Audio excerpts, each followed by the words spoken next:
Take a mini resistance loop and we're gonna put it all the way above our knees for our tempo squats. So a tempo is slowing down or speeding up any point of our movement. And in this case, every movement that we have can be broken down into 4 separate timings. So for this tempo, it's gonna be a 3 count down. So 1, 1,000, 2, 1,000, 3, 1,000, 3 count at the bottom, 1, 1,000, 2, 1,000, 3, 1,000, 2 seconds up, 1, 1,000, 2, 1,000, 2 seconds at the top for rest, 1, 1,000, 2, 1,000, and repeat. So we're in essence going slow down, holding at the bottom for 3, a little bit of a quick, moderate stand up, hold, and then back down. So the thing with tempo is that you're consistently breathing. You're not holding your breath even though we're moving slower, or we're holding our bodies, we're isometrically engaging all of these muscles and joints. We're continuing to cycle our breath. Remember, pressing knees out towards our pinky toes. Do not let the band collapse you in. Sitting into our nice, awesome glute cheeks. And repeating.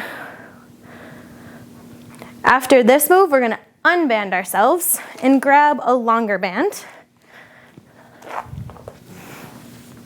for some banded windmills. So a windmill without any weight is feet are shoulder width apart. We are having a hip hinge with a spinal rotation. So if a weight was above my head, I would always be looking at it, soft knees, and I'm gonna follow my leg down as I hinge my hips, watch this weight, and then I'm gonna stand back up.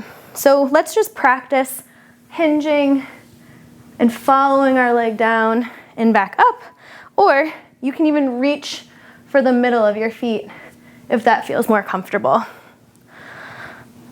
Cycling our breath here, no holding. You're gonna feel a lot of stretch in those hamstrings. Glutes are gonna be stretching and then firing, squeezing to lift you back up. So we can play around with the band a little bit. One arm is our anchor, the other band is above our head, just like we had. Now I have this banded experience of having to keep this band pulled apart and held taut. So now I'm gonna hinge, and I'm constantly fighting myself as I go down and back up. So hinging, lengthening hamstrings, pulling. My arms are in essence battling each other to keep this band apart. Lots of breathing. Oh yeah. Core is engaged and working, stabilizing that spine. That's our first set. Our next set, we have a small step stool.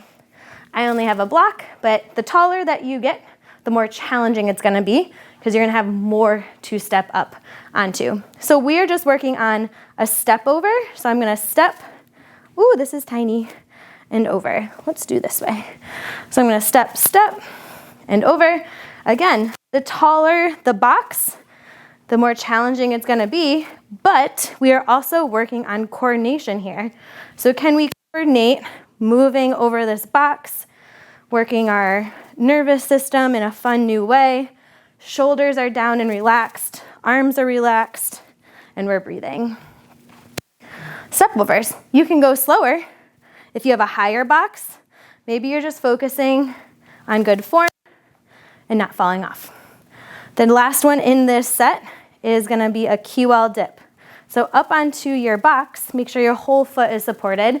This hip that's free can now lengthen and reach towards the ground. That means this side of your pelvis is getting closer to your rib cage, shortening, lengthening. This might feel really good if you're pregnant or postpartum, just to get some lengthening and stretching in both sides of your body. QL is a deep hip flexor. So now I have a hip hike. So now this free leg is gonna work to contract.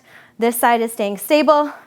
So now I lengthen my free foot and then contract. So just my pelvis is dipping and rising up and breathing. Oh, still working on balance.